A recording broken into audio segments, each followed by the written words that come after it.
What up? What up? What is happening, good people? Welcome to this special edition of Herb and Two, alongside the warm and flexible Tucson Werner. My name is Herb Howard. This is what we get together and talk about issues currently impacting. You want to make me gay so bad. I swear to God, this man, every time he gets a chance, he tries to make me gay. Let's go. It is what it is, man. Either way, we're glad y'all tuned in to intellectual thuggery at its absolute finest. Please make sure you like, share, subscribe, and send it to at least one person that you think will add value to this conversation or find value in this particular conversation. Again, this is Herb and Two. My name is Herb. His name is Two. Two, what's happening, good brother? Man, just being warm and flexible, cuz, you know. Hey, it's useful. That's what I hear. You know what I mean? At this age, you want to keep your muscles warm and you want to keep some flexibility about yourself, some dexterity it's too. Ancient Chinese proverb. Stay flexible and warm. There you go. You know what I mean? There you go. I live by those standards. That's all it takes. That's all it takes. Indubitably.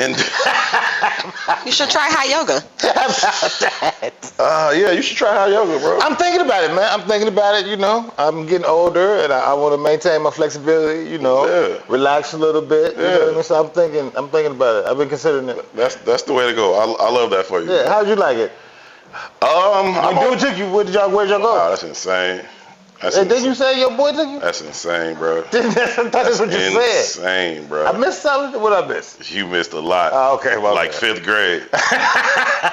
Anyway, man, we got to move on, man. We got to get to some intellect on this show. If y'all are watching on YouTube, y'all can see the very distinguished gentleman to my left. If you don't know who that is Illinois State Representative Kam Buckner. Kam, what's the word, good brother? How are you, man? I'm fantastic, man. How are you? I'm good, man. I'm glad we finally got an opportunity to set this up. I know we've been working on it for a while, man. I knew you wanted to come through. We certainly wanted you to come through, but you know, you're a busy man down there holding it down for us, man. I was saying to you a little while ago that simultaneously it seems like you just yesterday were sworn into office, but it also kind of seems like you've been at this for a couple decades now. How long has it actually been? It's actually only been 6 years. So I was sworn in January of 2019. But obviously working through the pandemic, man, everything felt a little different as far as time is concerned, man. But yeah, 6 years. All right, man.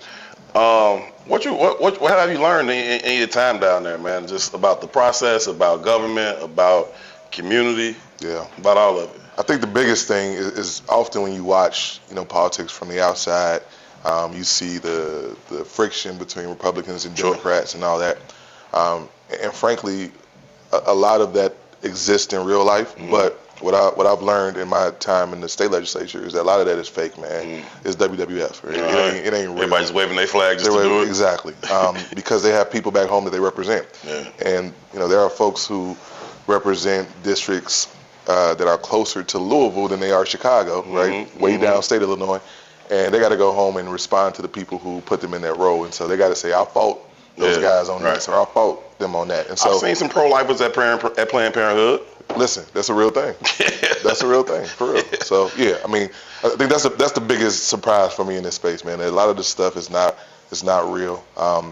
And while folks may not be real ideologues on the inside, they are idealistic one way or another. And they're trying to figure out how to get things done. I can dig it. In that vein, man, I think we need to have civics courses starting in grammar school at kindergarten, you know, 1st grade, right?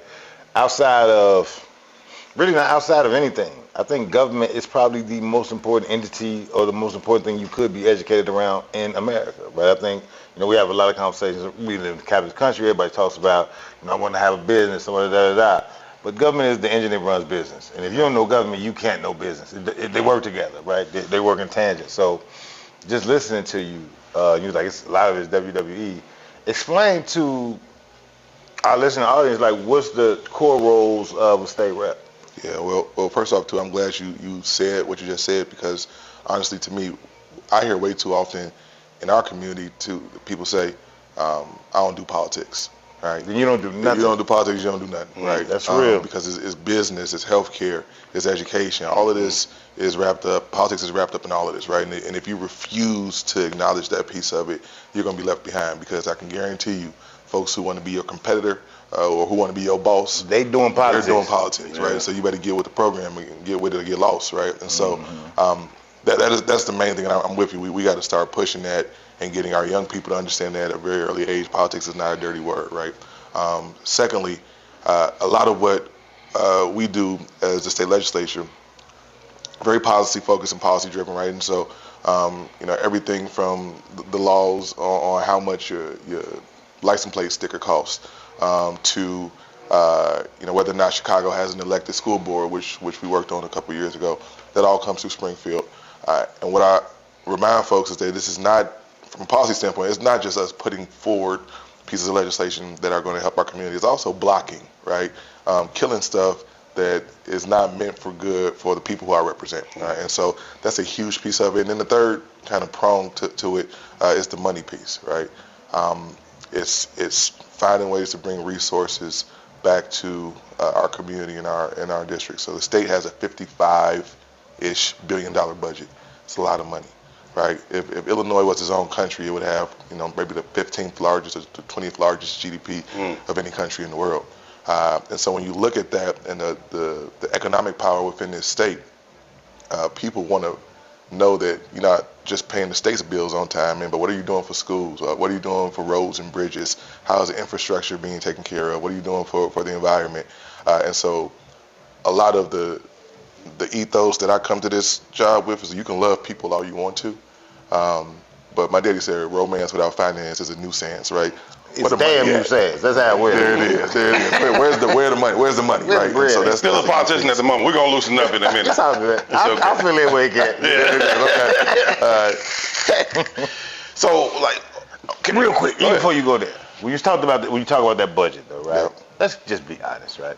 Shouldn't Chicago secede from the rest of Illinois? I mean, come on, this is ridiculous. So listen, it's funny you say that. Because we got a group of folks downstate.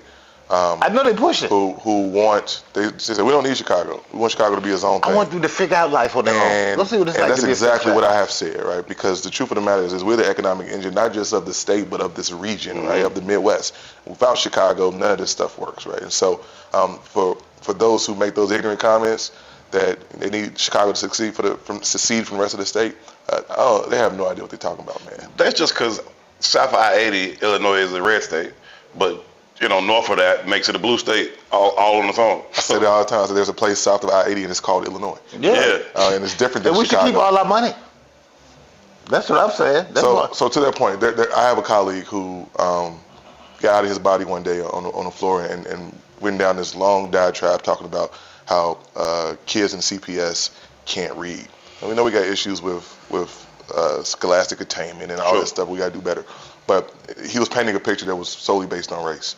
And I responded to him on the floor that if he cares so much about the kids in my district not being able to read, I'll be happy to take the money back that the tax dollars up here sent to the kids in his school district way south, near the tip of the state, right? And so that's right. I just hope more people pay attention to that for sure. Down there in Cairo. Yep. Cairo. Whatever they call it. Anna. Yeah, we know the acronym. I don't even stop my car in them places, so I hear you. I know what it is. Yeah, it was a place, man. I went to school down there in Carbondale, so it was a culture shock when you get down there and all these Confederate flags on the back of these trucks and all that. It's like, dang. It's different. They tell you in your new student orientation, like, hey, don't go to Anna. It's acronyms. Ain't no niggas allowed. Like, wait, what? Yeah. That's what I need to know. I thought you were going to tell me, where the library was at, where the dining hall was at. I can't remember. Don't take y'all black ass to Anna. The city, but they still got a bell that rings at 6, 7 o'clock to let black people know it's time to leave. Yeah. Well, I also say this, man. A lot of us live in this sanitized version of what Illinois is and was, and we compare ourselves to the South and say, well, we weren't as bad as Mississippi, Alabama, Louisiana.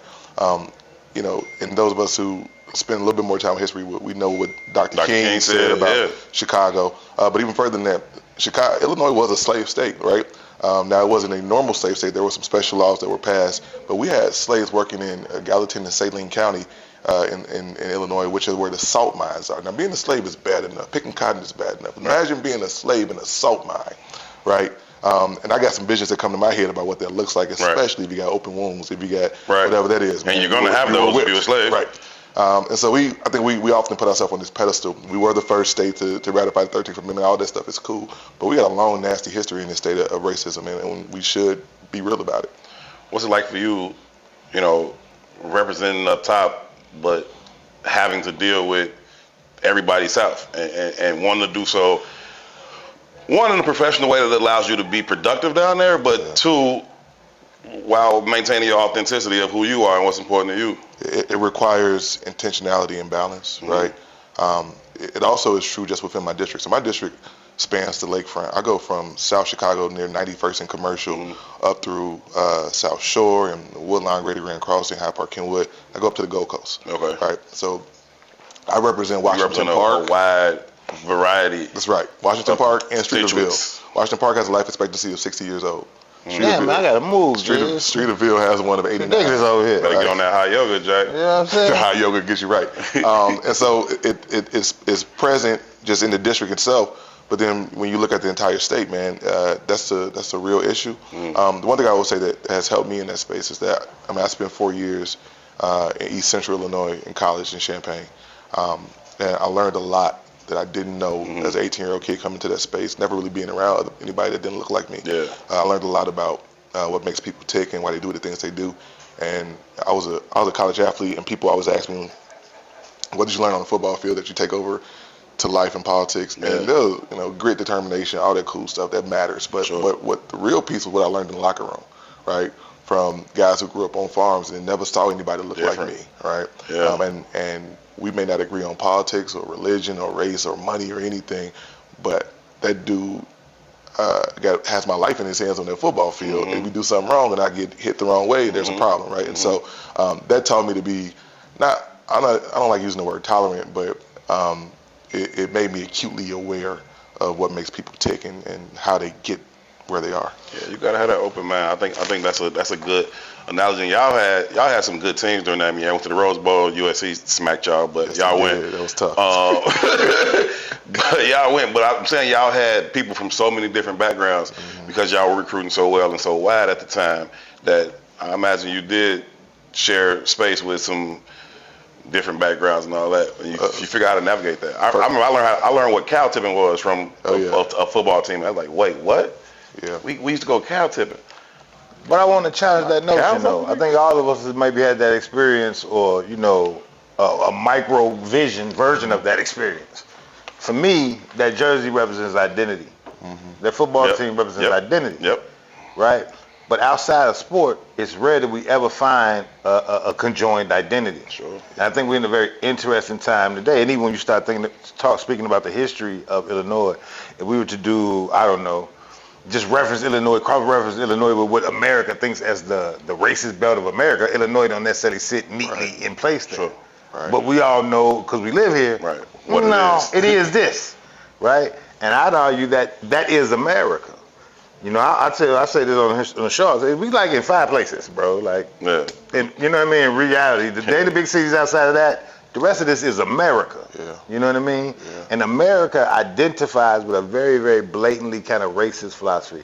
And I think that today, because of,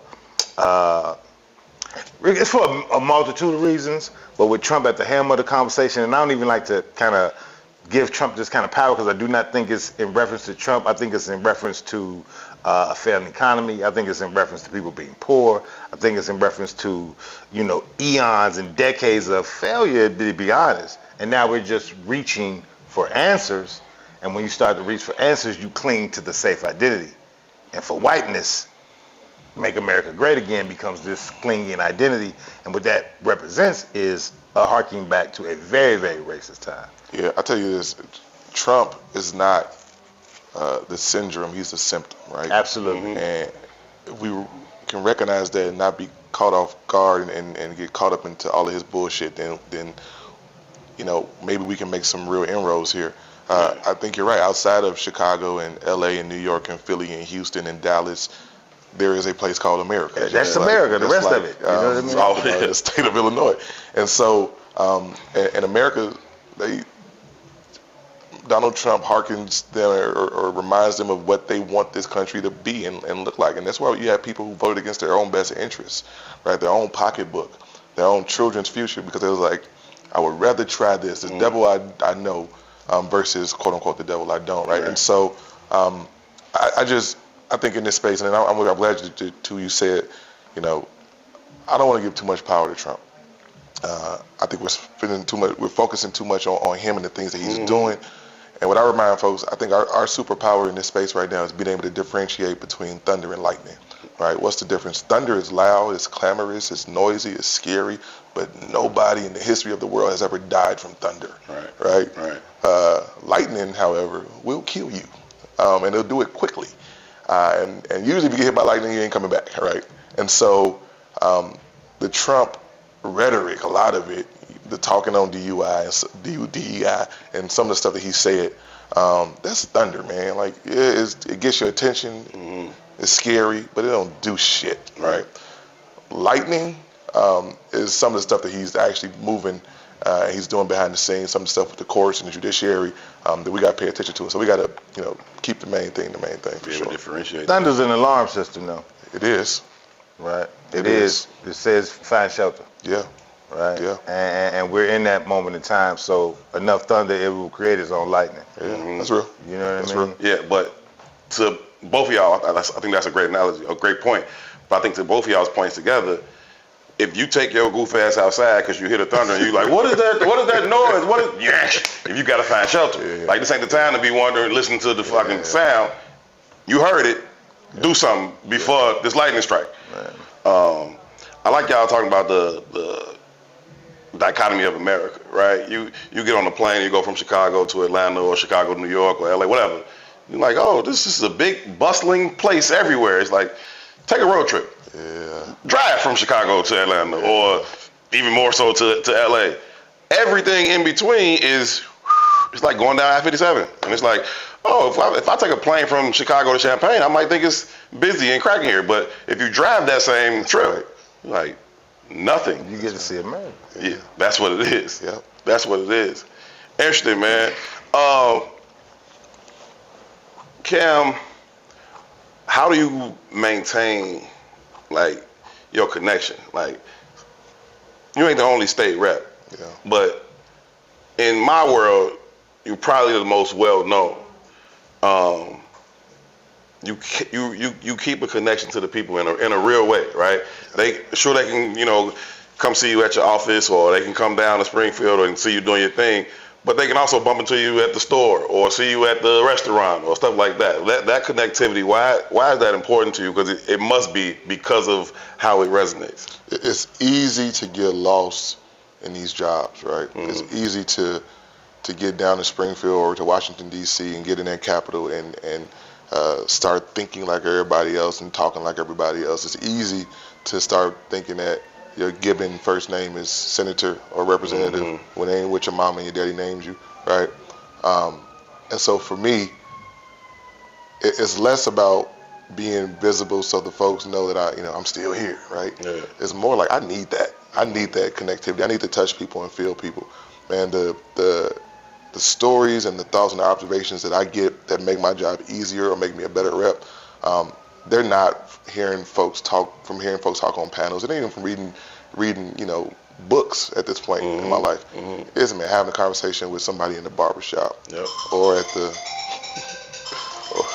Every time. Thank you. Okay, keep rocking. Somebody at the barbershop or at the grocery store, or at the local lounge, right? Which I still frequent because to me that's where it's at, man. That's the heart and soul of our people and our communities. And I'll even go one step further, man. I'm infatuated with the idea of Chicago as being the center of the black universe. And there's nothing that anybody can tell me to make me think different. Harlem had its time, and it's cool. Harlem's time was of our doing, though. We made that happen. Yeah. When you talk about Black Wall Street in Tulsa, we were doing that in Brownsville before they even put shovels in the ground, bro. Right? And so for me, it's like just keeping that connectivity, touching people, feeling people, and having conversations about, what's important to them. And it's real too, like, because when I see you out, this is how you know if a person of a certain notoriety is really connected on the way. When I see you out, it's not like a fucking circus show. Like everybody not like, oh, they gonna catch. It's like, okay, you can sit there comfortably and do your thing just like I can because it's not abnormal to people. It's not irregular to see you around. Like that's real. Certain, even celebrities from around, like if Kanye was to walk, people go crazy. But when Kels was here, nobody thought shit about bumping into Kels because he be outside or Antoine Walker be outside. Like, you know what I mean? It's a different connectivity when you really be outside for it. That's interesting you say that. We got to quantify that. That makes me think very differently about this conversation. Okay. Right? So in our community, man, we got I don't believe that we have a class structure, right? We have idealistic social structure of class, but in reality, we don't have class structures, right? O-Block and them Greystones is on King Drive, and they all a minute apart, right? So $8 rent, $1 million cribs. Y'all getting on the same bus stop. It's not a real construct of class. You know what I mean? But when you think about success in our communities, the rungs are entertainment and sports and entertainment, and then the very next rung under that is politics, right? And it does kind of comes off as performative and celebrityism, and people are held on these plateaus, and they are esteemed, and I don't know if they should be. And clergy in Chicago. Yeah, the faith community. But today, I think a politician is probably higher than clergy. You might have those superstar clergymen, but other than, and those are the class structures of our community. Like either you gonna play sports or you be an entertainer or a politician, and you get kind of heralded and esteemed as something other than. You know what I mean? We go to our celebrities for our politics because we deem them as the leadership just because they're visible. And that bothers me. Right? I think it was just the other day, somebody had said, I can't remember who it was, and I was like, why Wallow. We had the conversation on here. Wallow was like, man, I don't mess with black business. Why the fuck are we asking Wallow? You know what I mean? Logically. You know what I mean? It's just very interesting to me. I saw a clip of Malcolm X the other day, and he was talking about man, the white community, their leaders aren't baseball players or comedians. That's only in our community where people get held as thought leaders because they run fast or jump high. Who the fuck qualified you? I think a lot of that just comes from if the coin of the realm, if the thing that we're using to justify whether or not, or to say whether or not somebody has been successful is whether or not they got a little bit of money, right? Then that becomes the underlying factor. You're a thought leader because you made some bread. When in truth, that ain't really how it's supposed to work. Not a direct Most correlation. motherfuckers who thinking they making money. That's right. And so, I struggle with that Books too. don't sell shit.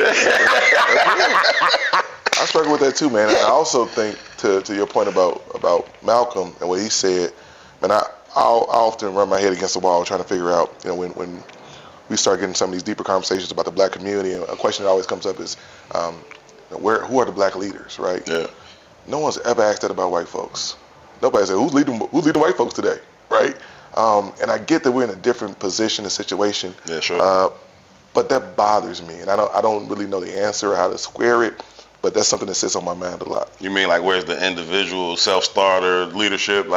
Well, just when people ask that, I don't know if that's even the right question. Do we need a black leader? Do we need black leaders? Do other folks have folks who are designated? You will never go to the Asian American community and have somebody say, but who leads the Chinese people? There's a system in place somewhere there that there obviously is a leader, but they don't have to verbalize it, I'm guessing. Shared values and customs. They have a culture. Yeah. There's a culture. And they have an identity. There's a culture. We do not. Yeah. I argue that we don't. The identity thing is a problem. Other people push back against that. I argue we don't. Right? In that vein, I also when we do the comparative analysis, I don't like the comparative analysis because we different than everybody else. We are. Right? We are. I think we're unique to the planet in a plethora of ways, right? And to the good brother Salim Muwah Kills the point, when we walk in our proper polarity, everything on this earth will be in alignment, in my opinion. I think you're right. I believe we are the gods of the planet. You know what I mean? We're a small population in a small country, and our energy dominates the rest of the world. You know what I mean? Of the world. We don't know what the hell. And this ain't no knock to Africans, but we don't know what's happening in Africa. They know what's happening with us. Yeah. Right? So it's something about us that's different. You know what I mean? It's real. So maybe that leadership thing is just a spark or the catalyst. I don't know. And we do fall in line with leadership, though. We really do. Right? We're very, very... I don't want to say gullible, but we do fall in line with whatever the conscious norm is. We fall. Matter of fact, every culture we create is about whatever the rhythm of that moment in time is. Whatever frequency that moment in time is, it creates a culture around that frequency. You know what I mean? Jazz had a walk, a talk, a bop. Yeah. Hip hop has a walk, a talk, a bop. You know what I mean? And we legitimately call hip hop a culture. Yeah, right. You know what I mean? Yeah. It's very interesting. Yeah. You know what I mean? Even like ball, people like, oh, you walk like a ball player. Yeah. Like, you know what I mean? Like even that has a walk and a bop. You know what I mean? So you're right about that. Everything does kind of set its own tone or create its own culture, if you will. Speaking of culture, man, we inching ever closer to Summertime Shy. Yeah. What's your favorite thing about Summertime Shy? Man, first off, I'm excited because it means we've made it through another winter. Man, I could spend as much time on the lakefront in Chicago in the summertime as possible. Straight up. And I've had the pleasure of living in other places. I'm from here. This is home, born and raised. But I've lived in D.C. I lived in New Orleans. I've lived out of the country. I actually lived in Beijing for a while too. But it's nothing like it, man. This thing, just seeing the lake, smelling the smell of charcoal and lighter fluid, man. It's special, dude. Yeah. It's special, and I'm looking forward to the summer this year for sure. Yeah, for sure. Chicago is definitely mecca, man. Back to the politics, though. Cam, I got a question. Are we beyond the two-party system? I think we're close. I think we're close for sure for a few reasons. One, the National Democratic Party has decided To be Republicans. Go tell the to truth. be, I don't know what the hell, I don't know what we are. I don't know. Tell the truth. You Listen, tell I don't know what we are. But to me, it's troubling that we can't figure it out. They liked it. Other thing, they liked it to be, if you're asking me. Listen, and then as far as the Republican Party is concerned, Donald Trump is a cult of personality, right? Once he is gone, whenever that is, I don't know what they do next, right? And you look at some of the things that happened in this last election, and I think people are clamoring for something different. They want a party that is populist in its message, but also can deliver actual results. Once again, not just ideologues, but being idealistic in a way that can actually be operational, right? And so I think if there ever was a time, it's coming. And I hope that Black America finds out how to leverage this space and to dictate what happens next. The Democratic Party of today would not be the Democratic Party without Black folks. Absolutely. The Republican Party of the 1900s, 1920s would not be the Republican Party without Black folks. We're the most important vote. We've created this space, and it's important now, I think, as the political tide changes and things shift, that we're in the center of it. We got to be. How do we build up a collective to say this is how we are going to leverage this moment? This is how we are going to hold our necessary vote hostage until our demands are met. If the Democrats can't win without the Black vote, and we've been so blindly loyal to that party for so long, how do we build up a collective that says, well, we know what you want from me. What about what we want from you? And actually stand on that. Yeah. So I'm not supposed to say this. I know you're not. It's not even in your best interest. But I'm going to anyway, because before being a Democrat, I'm a Black man. Yeah. I think the best thing we can do is not just call the Democratic Party to task, and folks like me who are closer to the levels of power need to do that, need to be that conduit. But we need some folks on the other side too, who are going to push for our agenda. And so I don't like the situation where a party or a politician can go and say, I got them, they good, because they're not going on the other side. Yep. There has to be a credible threat. And if we, you talked about earlier about capitalism, to me the greatest thing about capitalism is that it requires and it engenders and it rewards competition, right? If there's only one place to go, there ain't no need for you to do better, right? There's no push and pull there. There's no healthy friction. And so I do think we need strong Black folks on the other side of the aisle in the Republican Party having these conversations. We need folks in the Libertarian Party to have this conversation. We need real, actual independents who are like, fuck all y'all, right, if y'all not doing this. Right. And that's how we get what we need. Yeah, I agree with all that. I do, man, and I think it kind of goes back to though that do we need that leadership voice? I don't necessarily know we need the leadership voice, but we do need a true identity. Yeah. Because we listen to those voices, and because we don't have a true identity, we kind of fall in line with like self-indulgent ideas. You know what I mean? We was watching the Breakfast Club during the election cycle. And what's the brother's name that was running for vice president on the Green Party ticket? Dr. Butch or something like that. He was having a conversation with Angela, CNN girl, Angela Rye. And it was very interesting watching that dialogue, right? And Dr. Bush was a very intelligent cat. Not knocking Angela Rye, but obviously she wasn't operating in the same space of intellect that Dr. Bush was operating in. And she was getting lost in it, but she is a more performative person than Dr. Bush is. And I was looking at that, and I was watching how she curtailed the conversation because she couldn't keep up intellectually and took it to a performative state. And I watched the masses of people How they respond. align with the performance. You know, and in context to the performance, she's like, you know, do you know Vice President Harris, what the fuck did that got to do with the issue? You know what I mean? Right. And it just was very interesting to me to watch that dance. You know what I mean? Do you know Nato Jenkins? And I think because we don't have a real genuine identity and we're not really in alignment, whoever got the mic wins. You know, the heckler in the audience ain't gonna never beat the comedian. I don't give a fuck how funny he is. That's real. You know what I mean? That's real. So it's those, you know, America is at play, right? We use a quote on here all the time from Nelly Fuller that says, until you fully understand white supremacy, what it is and how it works, everything you think you understand will only confuse you. Yeah. Right? And to that point of capitalism and competition, but the competition is on the side of the money. You know what I mean? I don't give a fuck how smart Dr. Butch is. He does not have a check. Yeah. You know what I mean? Yeah. So it's very Influence. interesting to watch it play. Who the fuck cares what Ja Rule thinks at a time like Who cares this? what Ja Rule thinks at a time like this? And 20 years later, they call Ja Rule. You know what I'm saying? We care, Ja Rule! Wow. That's unfortunate, man, but it's real. Yeah, it's some wild shit to think about, man. I don't know. It's just interesting to talk to you cats, man. I've been approached a bunch of times about running for office at a multitude of spaces, right? I would never fucking do it. Yeah.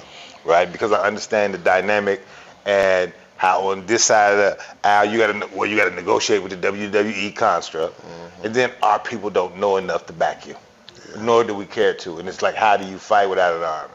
Yeah. You know, so I understand the position you guys are in.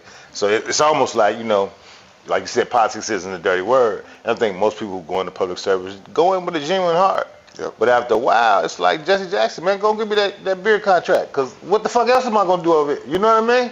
I tell people all the time, I'm going to get the bag eventually. I'm going to say, fuck you. I have to. That's terrible, too. It's true. It's fucking terrible. You leave me on the ledge, eventually I'm going to feed my family. Because y'all not falling in line. true. I'm doing this for my family anyway. You just benefiting from my family. Wow. Right? I want life to be better for my children. That's right. Right? So I'll do this for all you. The same shit said in that video. I'll raise every little motherfucker in this neighborhood so that my kids are safe. Yeah. But the minute I realize y'all don't give a fuck about my kids' safety, Yeah. I got to protect home. Right? So we make judgments about this shit, but we don't put shit in context. Right? If I'm Jesse, I'm getting that beer contract too. It's supposed to. I gave you motherfuckers 60 years to get it. You know what I mean? Just, I don't know. Or the, you know, take the chicken but vote for Harold. You know what I mean? Yeah. Yeah, that's Like- cool. Yeah. But eventually, I'm going to eat the chicken if you don't understand what you're supposed to do. No, I get it. I mean, there's a dance on both sides. How do you feel about that particular dynamic in terms of I'm fighting for the people, my head and my heart are in the right place, but you motherfuckers not working with me. Yeah. And then you come back up top and people complaining. You're like, hey, I'm down here doing all I can. I need the army to fall in line too. I won't lie to you, man. That's a big reason why a lot of people don't go into this space, and why if they are there, they don't stay in this space. And if they do stay, by the time it's time for it to go, they're corrupted, or you know they have a different. Be a agenda. lobbyist. They got a different. I mean, not a game goes. You know what I'm saying? But man, this prepared me for fatherhood. Right? I just became a father 3 years ago, so I had been a state rep for 3 years Congratulations, man. before. Thank you. And I think the fact that many times the only time you hear from people is when they're complaining, and people don't appreciate or know what you're doing behind the scenes. When a 3-year-old does that too, right? And having to remember like why you stepped in this space in the first place really is what keeps me kind of balanced in there. But it's hard. It's hard for folks, man. And think about this, man. People give up a lot. Their family goes through a lot. They're absent for the important things. You know, I'm only 3 hours away in Springfield, but it's not easy to get from there and back and forth to home. And every time I come back to the crib, my son look like he grew a foot. You know what I'm saying? And I'm not doing that for the money. I always remind folks, like, the best folks in these spaces are the people where the job needs them more than they need the job. I'm supposed to be somewhere making, big money in a law firm somewhere, right? But to me, this is important. And to your point earlier, Herb, like, staying in touch with people. At the end of when this is all over, and my name is no longer representative, or whatever else they put in front of my name in this career, I got to go right back to them people in that community because I'm not going anywhere. I ain't leaving Chicago, man.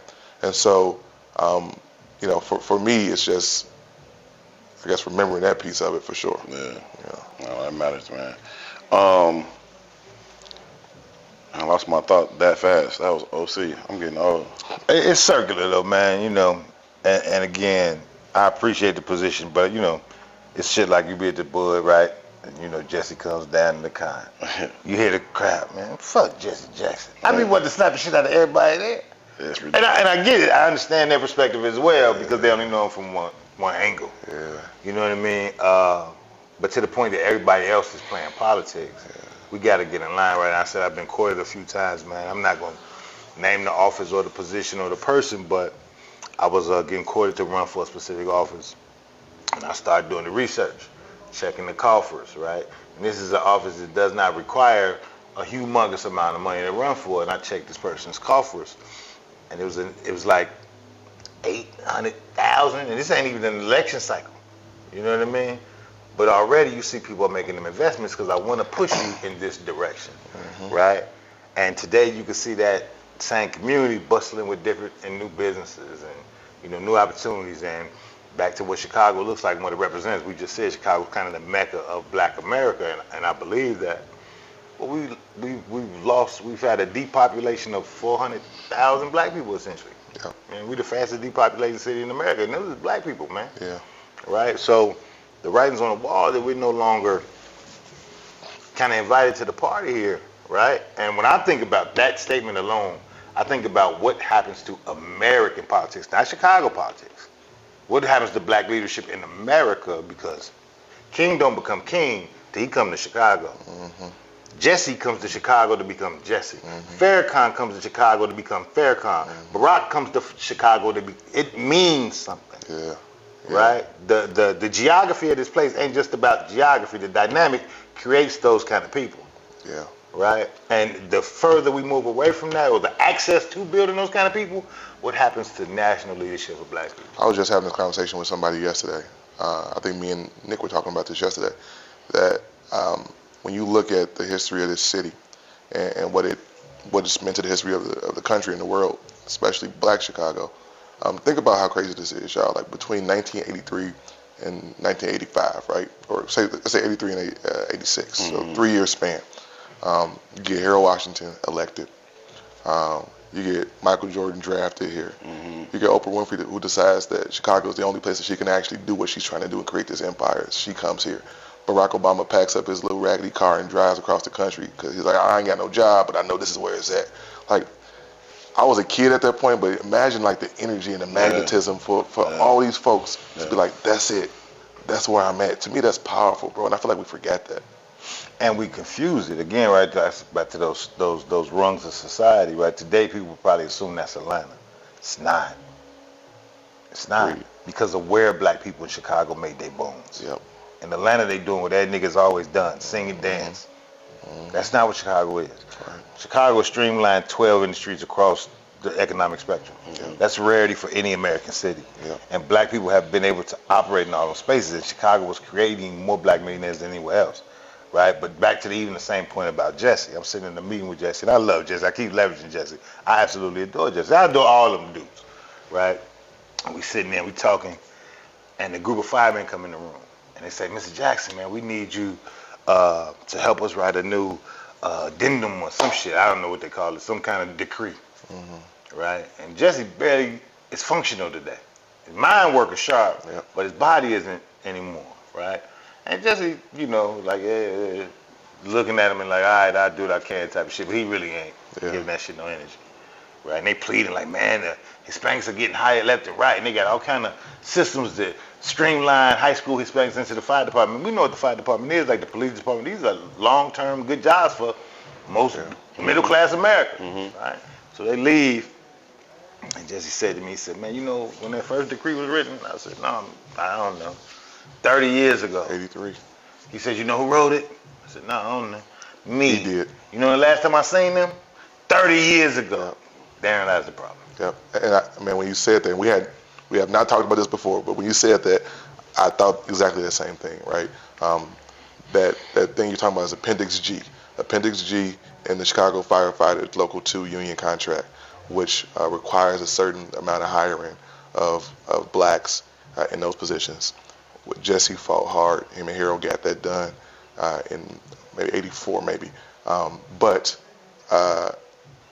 nobody has actually implemented it the way it's supposed to, right? And so we still have this discrepancy in those numbers, and man. So folks like Reverend, you know, we should learn from the battles that he has had to fight and not reinvent the wheel.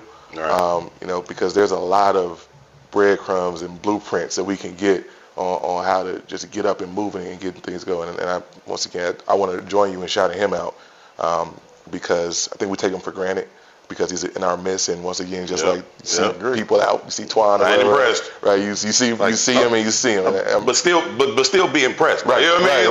Right. Like, I ain't impressed. I see him a lot. That man, it's good that you see him a lot, but he's Jesse Jackson. Has done so much, man. People around the world know him. And understand his heft. I think we miss it here in this city a little bit. And I also take a time to get a shameless plug and shout out, man. I got the pleasure of also pledging the same chapter of Omega Psi Phi at the University of Illinois as Jesse Jackson. And he coming up. I wasn't gonna say that. He coming up on his anniversary, man. He pledged in spring 1960 at the University of Illinois, Poison Phi Psi. And so we're gonna celebrate him in a couple weeks. That's what's up as well. Shout out to my boy Juan. You play with Jad. Yep. He a Q2. He always, you know, on his dog shit. I figure, man, if you can't be first, you should be last. Okay, I got you. I got you. I'm just saying. That's hilarious. Jesus Christ. I had my thought and I just lost it again. You should just say no to drugs, bro. It's starting to affect you. I don't even do drugs. That's the problem. Maybe I should start doing drugs. Start. Right, I'm just going to start doing drugs now. So, man, all this week we've been having a lot of busloads of black people go down to Springfield lobbying for money. Yep. Right? Cam, what's going on with the bread, bro? Yeah, that's what we are right now, trying to figure out what's going on. So, constitutionally, we're mandated to pass the state budget by May 31st, right? And so, what the Black Caucus has done this year, is say, instead of us having a conversation with our constituents and the community groups at home and then bringing that message back down to Springfield and trying to fight and nickel and dime and get things in the budget, is that we're going to empower these community organizations to come to Springfield and to be loud and to be our backup and to make it very clear to our colleagues and our constituents and our counterparts and the governor that we've got to give resources to these programs and these organizations. And so folks been coming down there. This is the blackest I've ever seen Springfield in the 6 years I've been there, and in the 4 years before that where I was watching very closely. And I love it, man. I was telling somebody the other day, it's like my sophomore year at U of I, first game of the year we played FAMU. And I never seen Memorial Stadium so black, bro. Everybody came down because they wanted to see the band, they wanted to see the Rattlers. And I made that comparison when I walked into the Capitol a couple weeks ago. I'm like, man, we here. And so we are trying to create some symbiosis between the Black Caucus, those of us who are there every day, and the actual folks who we represent. And so folks have been coming down, but they have been doing their part, which is great because often people like me say, well, you know, y'all beat us up during election season, and then we tell you we need this, and then we don't see you again. Just like people say the same thing about politicians. Y'all only come on my door when you want your petition signed or you want some money or a vote. And so we Show up created at the church. At the church, right. And so now we're creating an infrastructure where these community groups who are, once again, doing the work every single day have a direct line to the power, direct line to Springfield. And I tell you what, the people in power have noticed that. They see that people are coming down in busloads and droves every single week.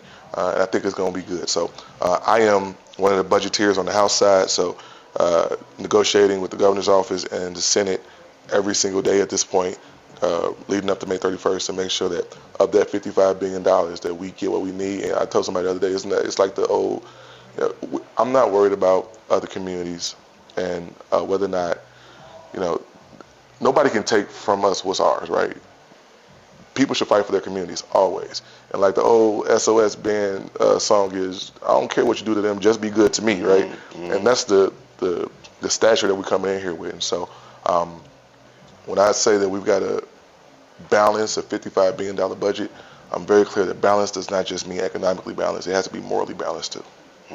Absolutely. Just the point is passed, but just so I know that my brain is working, I was about to remind you of when the fire chief came on the pod to sit down and talk to us about, they're trying to get more black recruits into the academy or whatever. But Annette?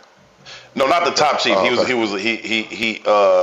That was a while ago too. I forgot about that. Yeah. That's why I was going to bring in the conversation while we were on that topic, but it floated right out of my brain. I can't think of the brother's name. I'll tell you before you leave at some point. But he came through and they was trying to increase, black candidates at the academy. But I don't know. I don't know that the numbers are being reflected, but they're not. Yeah. Not in the police department either. No. But that's back to that same conversation. I was having a conversation with a young boy today, man. And I was explaining to him, I was like, man, listen, in America, there's two sectors in which you can get some money. It's the private sector and the public sector. I said, in the private sector, we're represented by less than 2%. Mm-hmm. So you better learn some shit about some government. Yeah. Grandma's house is because of government. I don't give a fuck what grandma did. Government got a house, and that's where you live. Yeah, you think about police, you think about education, you think about postal office. Don't forget CPS, man. CPS was very black when I was a CPS student. Yeah. It's hard to find a black female teacher now. Definitely almost impossible to find black male teachers in the system. It's super difficult. That needs to change. I remember when I was in school, we had most of the staff was black. In my grammar school on 73rd and Jeffrey, but we had a lot of strong black men. And as one of the young black boys growing up over the East, we needed that. Like most of us didn't have that, and them dudes was strict on us.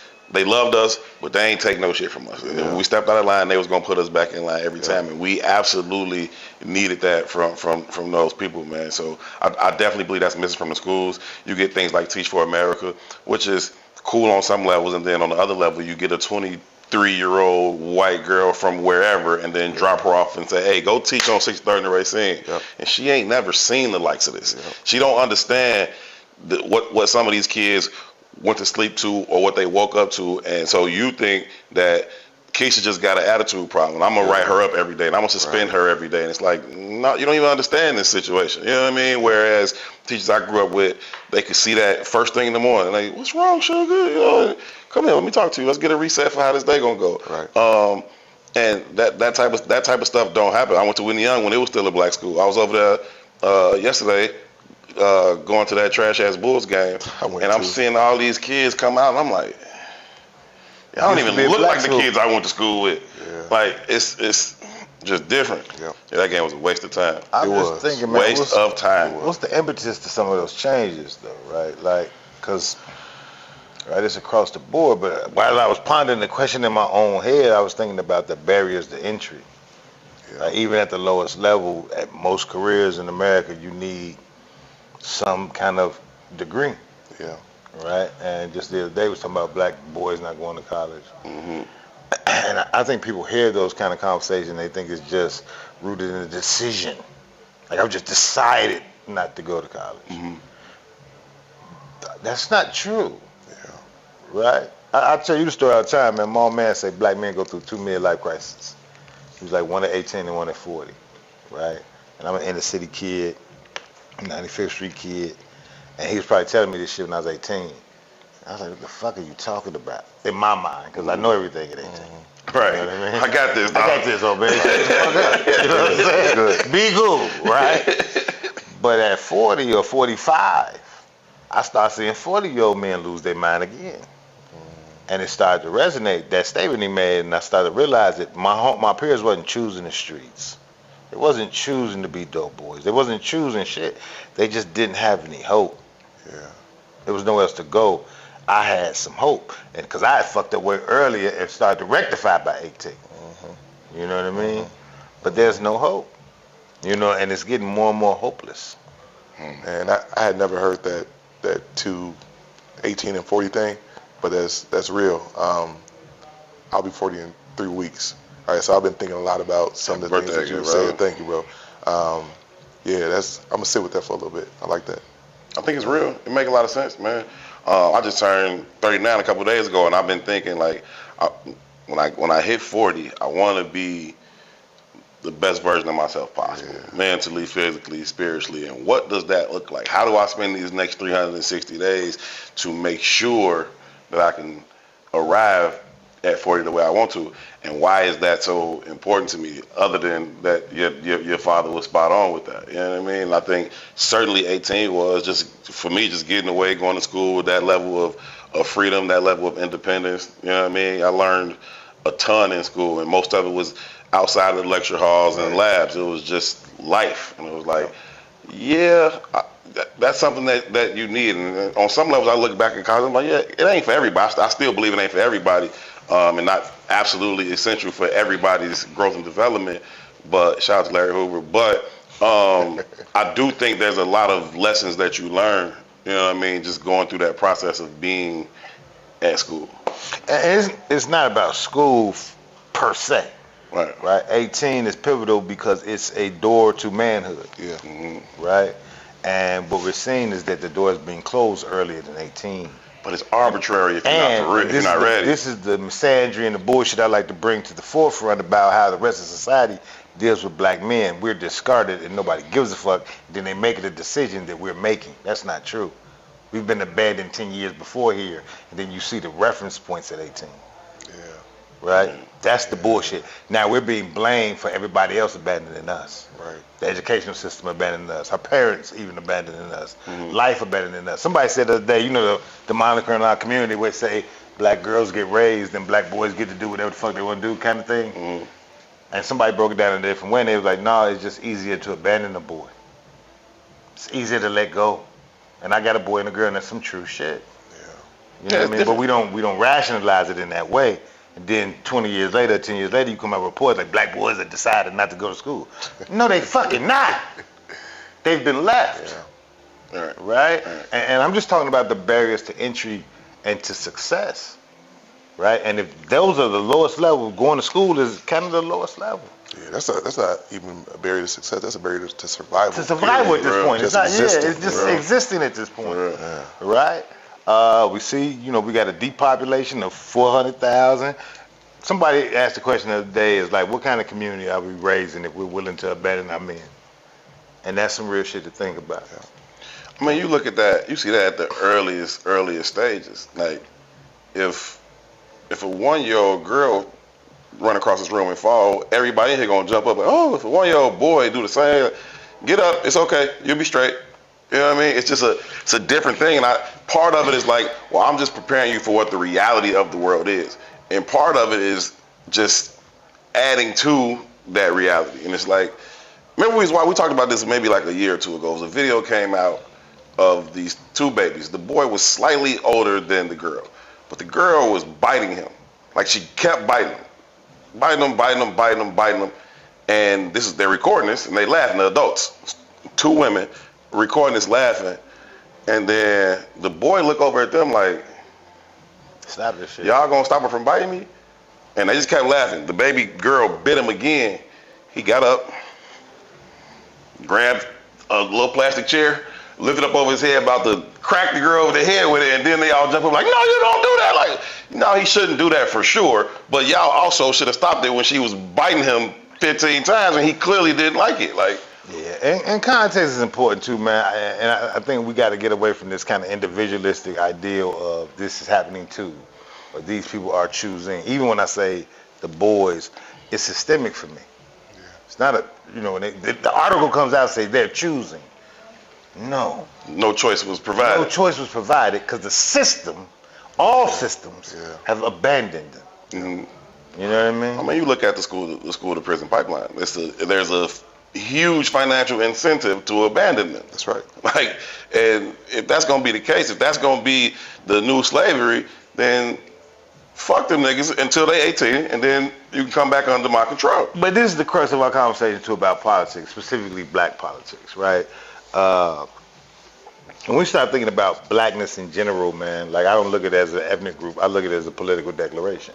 That's all this shit is a political declaration, right? And one of the things you mentioned about capitalism was competition. Well, capitalism is in bed with whiteness and white supremacy and power, right? And the throes of that competition is controlled by the levels of capital. You know what I mean? And what we do, because we desire to be a part of that throw, is we abandon us too, because this is the losing team. Yeah.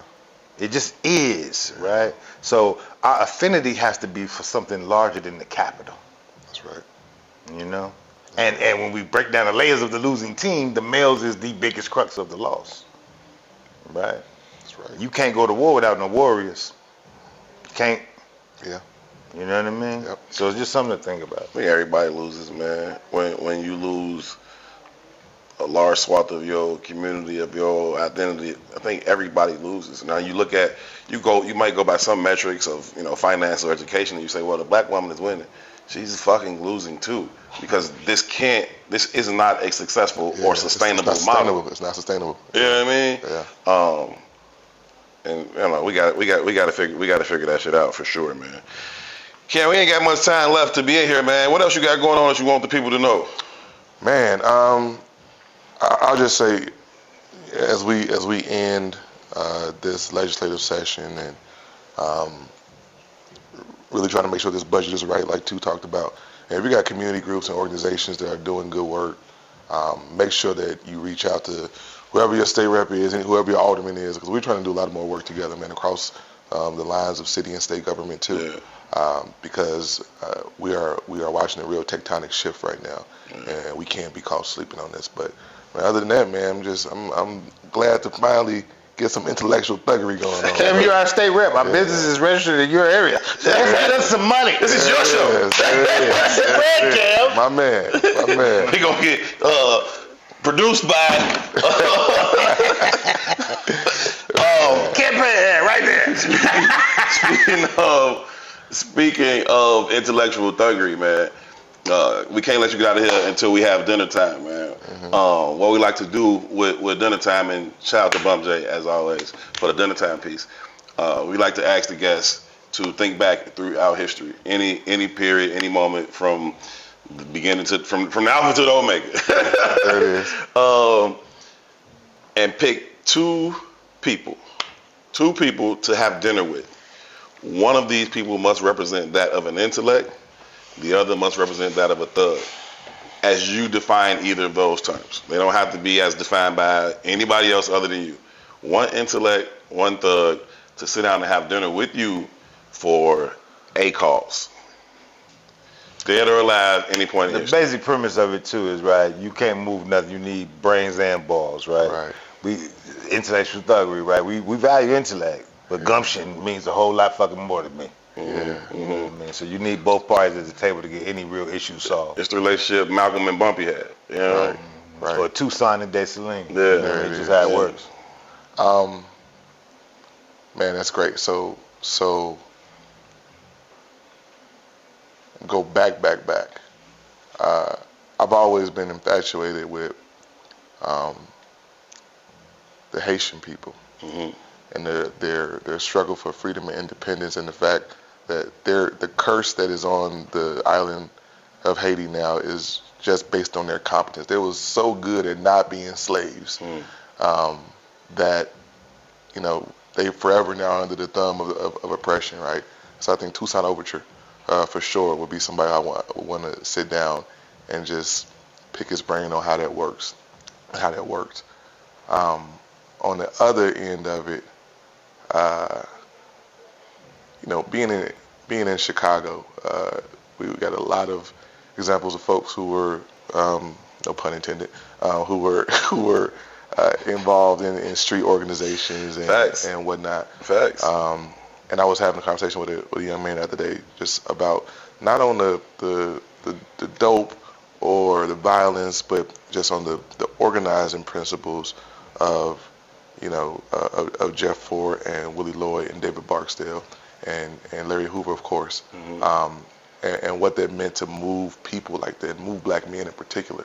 And I think that there's something there that we should be pulling out and using it, weaponizing it in a good way to reorganize us, right? And so Toussaint Overture and Larry Hoover. That'd be a good dinner. That'd be a good dinner. That'd be a good dinner, man. I like that. I like that piece. We got to get out of here, man. Cap, thanks so much for coming through, brother. Thank you, man. Thank you. Man, we appreciate you, dog. Thank you. Like Two said, Herb and Two is in your district. I live in South Shore, so we appreciate the work, man. We appreciate the representation. Keep doing it the way you're doing it, man. Obviously, do what needs to be done to be productive, but the authenticity piece is critical, brother, and you're doing well. Appreciate you, brother. Proud of you, and Appreciate you, man. Thank you. That is Illinois State Rep Kam Buckner, man. Appreciate y'all for tuning in. Please make sure that you like, subscribe, and leave a comment, and also share the show with anybody that you think would add value to or find value in this particular conversation. That was a fun one. Shout out to P.I. doing all of the hard work behind the camera, and shout out to E4O for being the world's greatest producer, momager, E4O there is. For Two, I'm Herb. Y'all be good to each I other. hear that Johnny P coming through the walls, though. This so Chicago. Talking about, do you want to ride? Johnny P. Johnny P, baby. R.I.P. to Johnny P, man. R.I.P. to Johnny P. Salam alaikum.